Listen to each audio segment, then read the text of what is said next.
Vicky, also known as DragonflySoars. It is about 6 o'clock on Tuesday, the 11th. I am recording a day late. I had an eye doctor appointment yesterday, and then I picked out new glasses. I was hoping, since I was at Lens Crafters, that they would be ready in about an hour, but I am getting transitions lenses and reflective coating, or anti-reflective coating, and so they had to special order them. And they said they'll be here in 2 weeks, which I'm hoping they'll come faster, because 2 weeks would actually be Christmas Eve, and I won't be here. I'll already be with my parents. I thought that they wouldn't even be open Christmas Eve, but apparently they are, but it doesn't help me any. But anyway, eventually I will be getting new glasses. So, but that came back fine. I got my mammogram results, and they came back fine. So, woohoo on medical stuff. And this past long weekend for me, I drove to my parents' house Wednesday night with the cats, and I was there until Sunday, because my son was participating in a madrigal dinner. The school has been doing this for 28 years, and it's basically kind of like a medieval dinner and a comedy and dinner theater, and it's put on by the music department. So the band participates, they're playing music, choral, chamber singers, all of those. They have parts in it.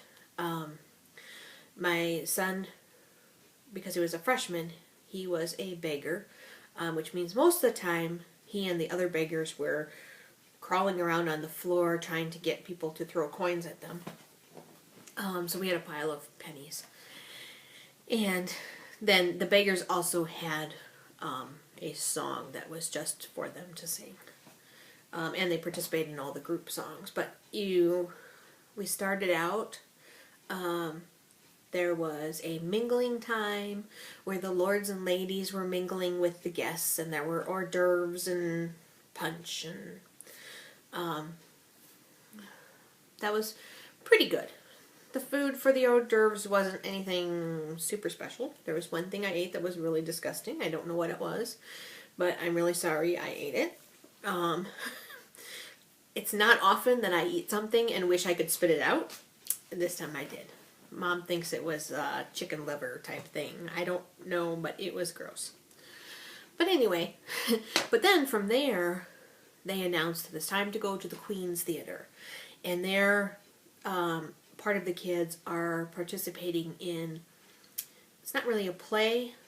It's kind of a play, but it's broken up by skits that different people are doing. There's a group of people being jesters that are just being silly. Like all around, they're just being silly. So, throughout the entire evening. My son wants to be one of those next year. Then from there, you walk through the hallways that the kids have worked very hard to make look like a castle. They put up pre-printed corrugated cardboard that has pre-printed stones on it, and then artwork that I'm assuming people in the school have done is lining up, and pine trees and pine garland, and so you're walking through a castle into the dining hall, which is their cafeteria, but they've now decorated it. So the ceiling is covered with layers of tissue paper, that they got in a roll.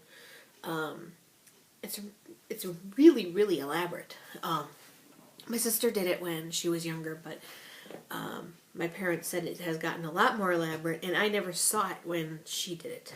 So, but I actually didn't see my son that much, because I got there Wednesday, and we talked for a little bit, and then it was time for bed. Thursday, he was setting up, and he didn't get home until 11:30. Friday, he was doing, or maybe that was Friday. No, Friday he was we thought he was going to be home sooner, but he got home about 11:30. Thursday he also had set up and practice and stuff. Dress rehearsal. Thursday was dress rehearsal. Friday was set up of the school. That was when they were actually putting up the stones and the ceiling and everything. Saturday he had to go there early because they still had to finish setting up, and then they had the dinner. And then Sunday I came back, but he had to go there because they also do it on Sunday. They do it a little bit earlier, but from my understanding he didn't go home until past 10 on Sunday either. So the whole dinner for us on Saturday was about 4 hours. So we got there about 5:30 and we left maybe even longer. We left 10:15, I think. So anyway, I have a few pictures of some of the Madrigal stuff that I will put here. I don't have super good pictures of him because he was always at a distance, and the only camera I had was my iPhone, which didn't really work because it never fails that at events I'm on the wrong side. So, and I don't like getting up and getting closer to take a picture because whenever that would happen at previous events and somebody would do it in front of me, I'd be annoyed because now I can't see my child because somebody else is taking a picture of theirs. So I just don't feel comfortable doing that. If I had been thinking, we would have brought a real camera with us, but none of us thought of it. So anyway, I will post some pictures here.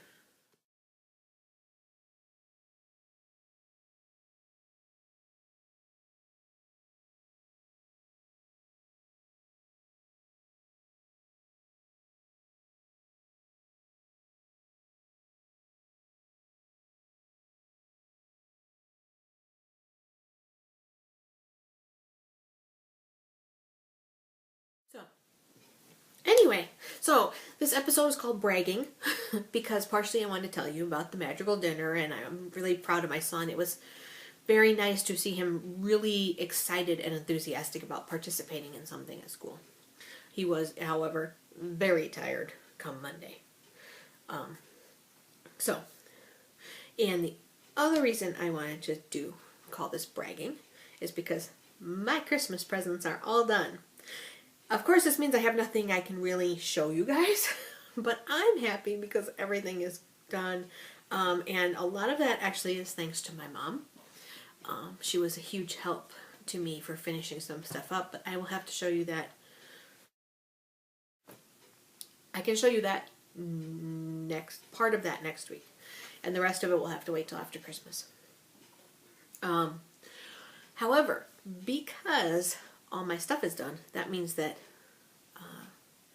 Sunday and yesterday I actually got to work on some of my stuff, which was very nice. So I have my shawl. I actually had 3 hours worth of conference calls yesterday, so I got a few rows done then. I don't remember how many I got done yesterday during the conference calls, but the rounds are now over 1,200 stitches, so they take a while. They're not hard. I mean, obviously if I can work on it during a conference call, they're not taking a whole lot of concentration, but they're long, and that's actually a nice time to do it because I can kind of watch. I can listen. I can watch the screen and see what people are presenting. I can listen, and I can knit, and I'm actually focusing. But the exciting part, I am 6.5 rows away from the bind off. So I am very excited. So I didn't have. Oh, I had an hour today in a conference call, and I got half a round done. So 1,200 stitches around. I'm getting about half a round done in an hour. So I probably got 2 rounds done yesterday, now that I'm thinking about it.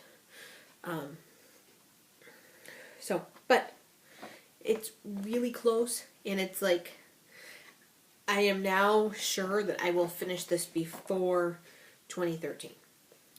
Which leads me to the thing of trying to figure out what I want to work on next. I've got a sweater I would like to do. I've got shawls I would like to do. I have the malice that I'd like to do, and I think that one might be next, because even though it's big, people have gotten it done in just a couple months. So the fact that they're getting it done means it's doable. It's not as complex as this, where you really have to there were sections of this that I really had to concentrate and could not do it anywhere. A lot of that is either stockinette or garter. It's like big plain sections and then lace sections, and the lace sections, from what I saw, are not hugely complex. So I think that'll be the next thing, but the next complex thing I don't know yet. But I will figure it out. But 6.5 rows, and I'll probably do the other half a round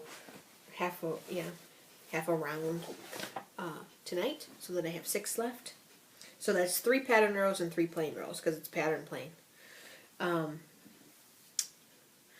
Unfortunately, I don't have any conference calls tomorrow, which I used to hate conference calls because I'd have such trouble concentrating, and then I discovered I could knit, and now I can focus and I get knitting done.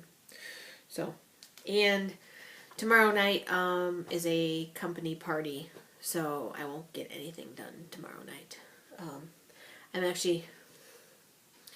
Yesterday was supposed to be during work party. Today was okay. Tomorrow is an after work party in our big overall department. Plus, it's it's my manager's official retiring party. And then Friday, there's a party at one of our contract companies. Next week, Monday, we're having a during work teeny party for my guys. We're just kind of, we have a ugly sweater day.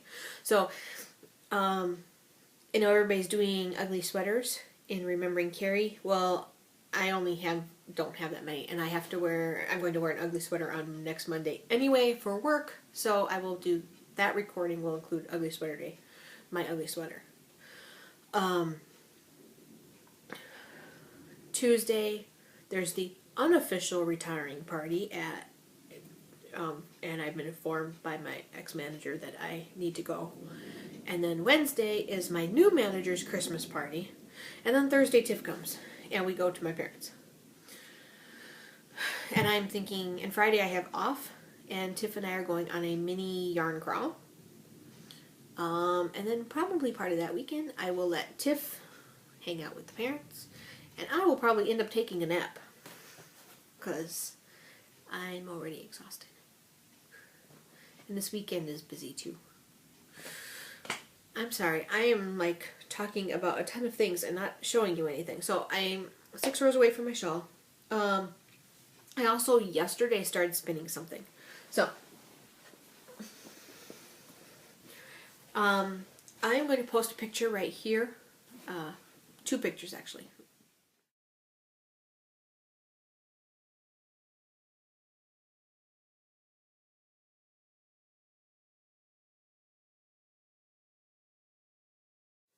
Alright, so that is my fiber optic that goes jet to lavender, or lavender to jet, either way. And then there was the start of spinning it, and I put the diamond there so that you can see that it's coming out really thin. And also because I need something to focus on. I mean, I'm at the point it's just black. Actually, it's a very, very, very, very, very, very dark purple, but it's jet. So, but that was actually one braid, and I split it. It's a true gradient, so it goes from dark to it'll go from dark to the bright purple to the lavender. So I split the braid right down the middle, and I was really excited because when I was done, the only thing I have is a postage scale, but one came out to 1.9 ounces and one came out to 2.0 ounces, which means they're really darn close, and probably if I had something that went a little more granular, I could figure out how close, but that was close enough for what I was doing. I'm going to do a bobbin. I'm going to do 2 bobbins and then 2-ply them together. To keep the colors relatively together. In the couple places where it might mingle, it'll just help the gradient effect. So I could 3-ply it. You know, I could Navajo chain ply it to keep the colors together. But then it's a 3-ply and I get less yardage. So, and this I really wanted to try and get more yardage, so I'm going to 2-ply. But so far it's coming out really consistent. And part of that is because somewhere in my brain, I got it, oops, sorry I wiggled the table. I got it in my head that I shouldn't prep my fiber that much, that it, you know, you should just go with it and prep it a little bit as you're drafting. I don't know why I even thought that. So this time I actually have been prepping it a little bit. So this is the fiber as, you know, it's just split in half. So I've been going and pulling it just a little bit. Not a whole lot, but kind of just fluffing it up a little bit. So this ball is not very much, and it's it looks like it's the same size as this one, but it's because it's so fluffy and airy. And so that's how I'm actually able to get it so thin. I still have to draft it more as I'm spinning, but it's a whole lot easier. I have no idea why I got in my head that drafting was bad. If anybody had asked, I would have said you could do it. But sometimes we do things that don't make sense. So, but anyway, I'm not sure what I'm going to do with that because it depends on how much yardage. But I was actually trying to get a second braid of it because I heard on one of the podcasts, or I read that a lot of times people will get 2 braids and then they'll do exactly what I'm doing. They'll make singles and then they'll 2-ply it. But if you have a whole braid on one bobbin and a whole braid on another bobbin, well then your 2-ply is going to be huge, you know, really long. So I pre-ordered a new color that she's coming out with. It's already sold out, but I did a pre-order and I actually ordered 2 because that was the one thing that it never occurred to me when I was at Rhinebeck to order things that either complemented each other, where you could go from one braid to the other braid, or to get 2 and 2-ply them together. Never crossed my mind. So I am going to post a picture here of the one I pre-ordered, but I don't have it yet. They'll ship sometime in December.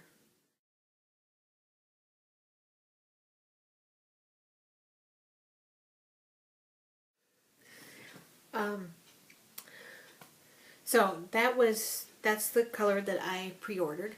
I believe it was part of the Knit Girls, but I actually just pre-ordered it because I kept watching her website to see if I could get another Jet to Lavender, and I couldn't, but I saw that one, and at first I wasn't going to order it, and then I went back a couple days later to look for the lavender, and it was still there. Anyway, the one I ordered. And so after a couple times I decided, okay, I'm going to order it, and at the time she still had she had 25 left, and then I pre-ordered 2 skeins, and boom, they were all gone the next day. So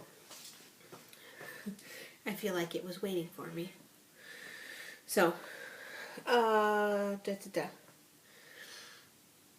do have 2 things that came in the mail that I want to show you. I will show you first my Lazy Kate. I had told you I had pre-ordered this. It actually came before the last podcast, and I totally it totally slipped my mind to talk to you about it. But this is from Alexander's Crafts. Here's the brochure.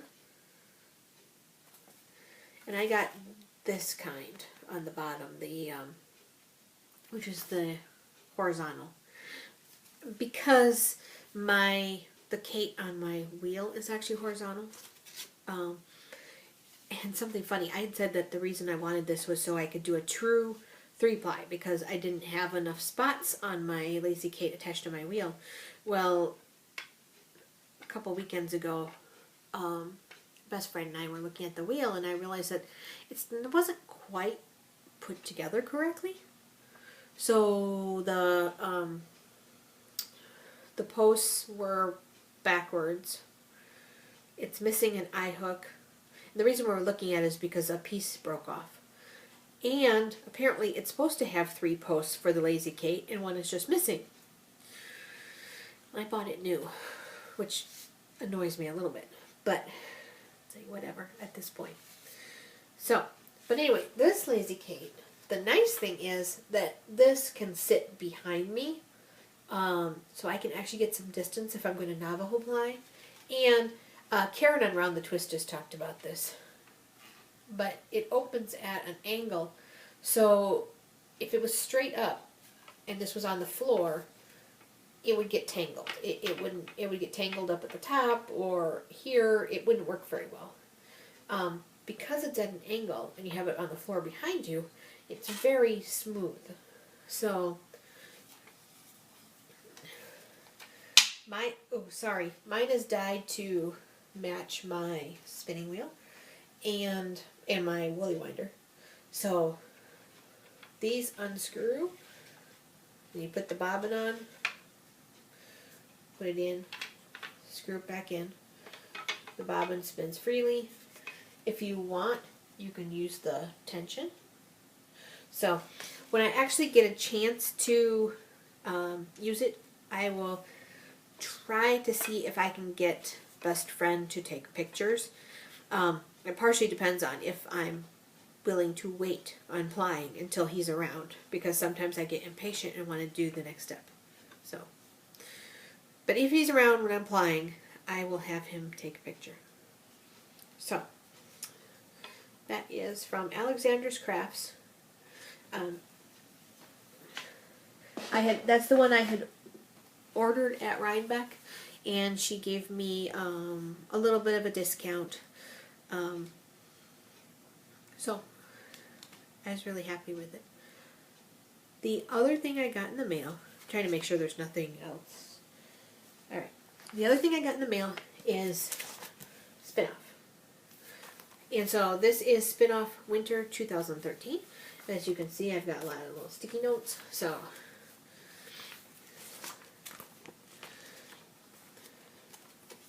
the first thing I wanted to show was this. It's actually a book review for Twist and Knit. A dozen knitted patterns for hand-spun, hand-dyed, and one-of-a-kind yarns by Miriam Felton. The reason I did is because it says in here that it has items on how to when you're designing, how to tell your yardage before you get there. So it has like a special techniques page that covers weighing yarn fiber and how many stitches can be gleaned per 1 yard and how you would calculate that. A page devoted on how to read a chart, varying cast-ons and bind-offs. So it says it has a whole lot of different things. So and there's supposed to be pictures. There's supposed to be patterns. I'm not seeing how many patterns are in the book, but it says it's 96 pages and retails for $20. Oh, 11 shawl patterns and 1 sock pattern, featuring lace, traveling stitches, and cables. They are written not only for the knitter using commercial yarns, but with the spinner in mind. It can be trying to calculate how much fiber is needed for an end product. Felton gives you the tools to make the estimates and in enough detail to ensure success. So, I don't have that book, but it is one I'm going to be looking for. Um, there was an article on Suzanne's Fiber Shop, which is where I got my spinning wheel that I was just complaining about. I actually like the shop in general, and this is all about how she got started, and it was interesting to be looking at it and going, hey, I've been there. So that was interesting to me. There was an article, this whole thing was mainly articles. So there's an article about it says a new yet ancient way to clean a sheep, or clean a fleece. I'm having the hardest time saying the right words today. I'm tired. So it's talking about using a EM1 microbial inoculant. And where to get it, and it uses microorganisms to do cleaning. And so it's showing you different pictures of what like different fleece looks like. It was an interesting article. I don't clean fleece, so it's not like I needed to know that, but I will say this particular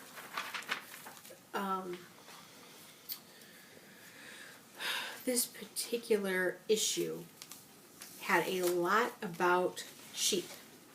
And they don't always, but this one did, and that can be good or bad because personally I don't process sheep yet. So, and while I'm starting to figure out kind of which fibers I like spinning and which I don't, I'm not quite to the point where I need to know that much detail, but I know a ton of people do. And I actually have, there's a, I can't think of the name of the book. It's a fleece book, all about different types of fleece and sheep, and the knit girls refer to it all the time, and I can't think of it right now. I'll add it to the bottom here because I'm sure I'll know it by the time I'm actually editing this. So you now know what it is, even though I can't remember. So, but anyway, it's good to know more about your fleece, especially as you get to want to spin more and larger quantities. I'm just not quite there yet. This was an article about spinning in the best direction for the way you knit. Now, most of us tend to spin our singles clockwise and then ply counterclockwise. So it's I can never remember which one. That would be, okay, there was a glitch there. Normally before I start recording, I always check to make sure there is enough room on the iPad to actually process, but I forgot to check, and so I had to actually clear some stuff off. So, part of what I was saying got cut off. I kind of heard a little beep, and I didn't realize at first what it was. So, I was saying that most of us spin clockwise and ply counterclockwise. And I was watching the video to see where it cut off, and I realized that when I say it spins clockwise, for me, when I'm looking at my hand, I'm thinking spin clockwise, but for you, you're looking at me do that and going, that's not right. So, spin clockwise and ply counterclockwise. So, this is talking about that depending on the way you knit, one way may actually work better because one way may add, one way of knitting may add twist into the yarn, and one way may take twist out of the yarn. It then goes to show you pictures of, this one is ZS yarn, so it's clockwise single, counterclockwise plying, just like most of us do, and this is the other way around. I'm going to tell you a secret. Even when I look at the close-ups, I don't see the difference. I am sure that if I was actually looking at the yarn in person, I could tell, but I can't tell. I see no difference in these pictures. I mean, I can tell they're two different swatches, I see no difference in the spinning. And it's like, so, I don't know. But the article itself was interesting, because if you know that you knit in a way that tends to untwist your yarn as you're using it, then maybe you should do it the other way. I know that they say that if you're making yarn to crochet with, you may want to spin it the other way because of the way you're adding or taking away twist. So this is another article called Piece Silk, and it says, what does it really mean? And basically the idea is to make silk without injury or harm. So it's an idea of being eco-friendly, not killing the silkworms in the process. I believe the old way, you basically boiled the whole cocoon, which means the little silkworm inside died. Now they harvest it after it. Piece silk is also a term used to describe non-violent silk, a process that allows the silk moth to emerge and complete its life cycle. And then getting the silk off. It does, one of the biggest things is it talks about vegan silk, and it says that the term vegan silk can be misleading because there are so many definitions of vegan. It could mean you're just abstaining from eating any animals or animal byproducts, which is a dietary vegan, versus an ethical vegan where you reject the use of animal products. He said, as far as an ethical vegan silk, there's no such thing, because there is no way you could make silk without using the cocoon, which is a byproduct of the silkworm. But it goes through a whole life cycle of the silkworm, and I remember growing silkworms. I think it was in 6th grade, and we got to have the silkworms, and we got to feed them leaves, and then they make cocoons, and then eventually they become moths, and then I don't know what we did with them. We probably put them outside. I remember being a little grossed out by them, but it was a school project, and there was no idea of using the silk. It wasn't that kind of school project. But I had actually kind of forgotten about it until I was looking at the pictures. So then, like I said, there's a whole bunch of items about different kinds of wool. I have not read them all. There is a directory, which is actually a pull-out insert. I just didn't pull it out yet. That has, by state, mills and fiber locations in different states.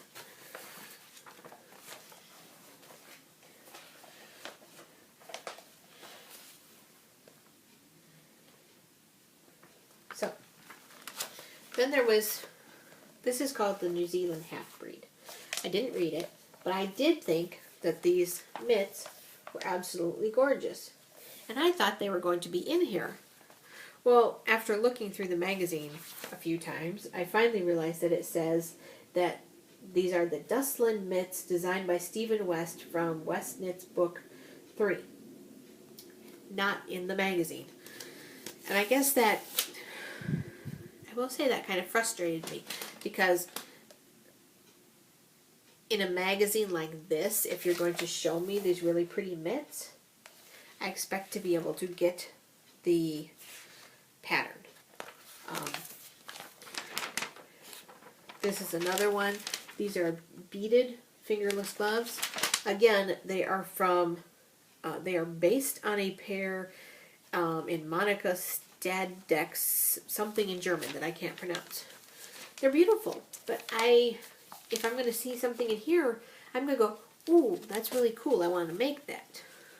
Now, they do have patterns in here. They have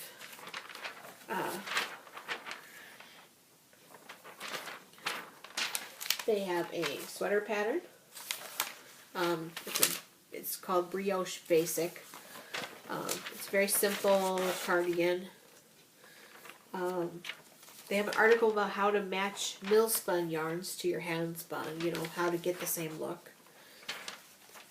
This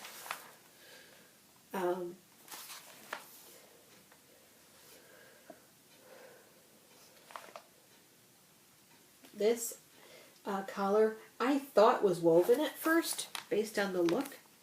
It's not. It is actually knit. But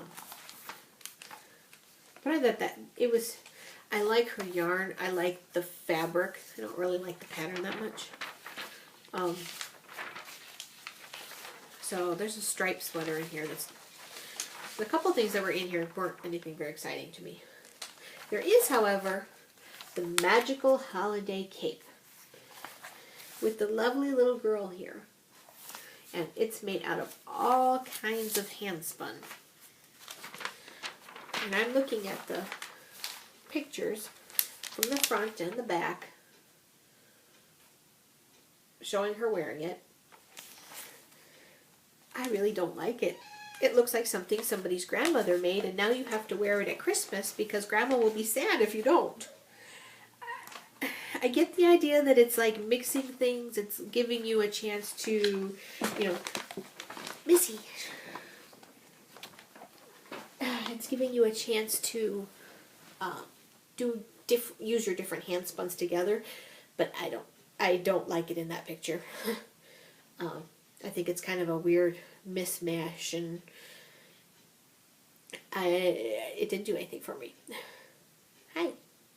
So overall, it had a lot of interesting articles, especially if you're interested in sheep breeds. Not so good on the patterns this time. And it wasn't, you know, sometimes they'll have a lot of articles on, they tend to go in a theme. And it just turns that this theme of the sheep breeds doesn't appeal to me. But I have a subscription, so there you go. They've had other ones that are all about your spindle spinning or taking care of your wheel and choosing a wheel. And, you know, they've had different ones. So, hi. You guys can probably hear her purring because she's very loud. I think that's everything for this week. Next week, I'm expecting to be back to normal on Monday. The following week, Christmas Eve is Monday. I'm not recording Christmas Eve. What will happen is that at some point, while Tiff is here from the 20th to the 26th. 26th, she flies back. Sometime in there, we will record. It will probably not be until after everybody opens presents, because then we can, then we can share stuff. So it'll be more interesting that way. So, I mean, she and I didn't talk about it yet, but I think it's a foregone conclusion now, and she'd be more surprised if I told her we weren't recording. So, my guess is we'll record on the 25th when we're back at my house, but I'm not positive. No, she flies back on the 27th. I don't know. Sometime while she's here, after we open presents, we will record together. I have it all on the calendar, but right now my brain is going pitter-patter. 24th, 25th, we're spending the whole day with my parents. The 26th, she's coming back here, spending the night, and then she flies out the 27th. There we go.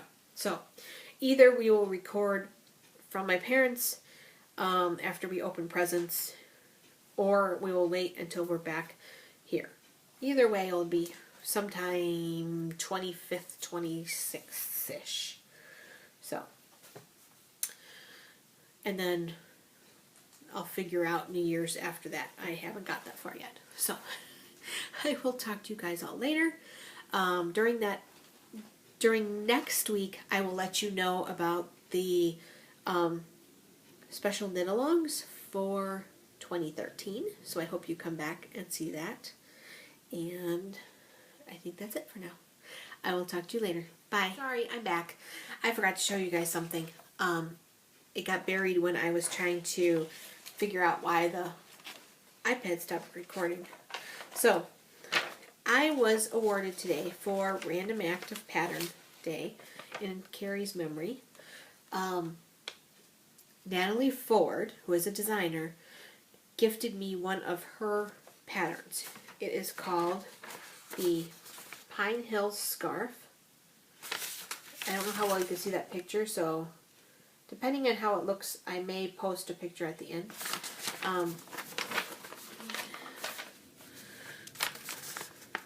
That's the stitch pattern. So it is a scarf that she designed that it's actually knit in the round, so it's actually a tube that's been laid flat, and you actually knit one half, leave it on some stitch, on a stitch holder or something, knit the other half, and then you graft the two halves together so that you can get the pretty edge on both.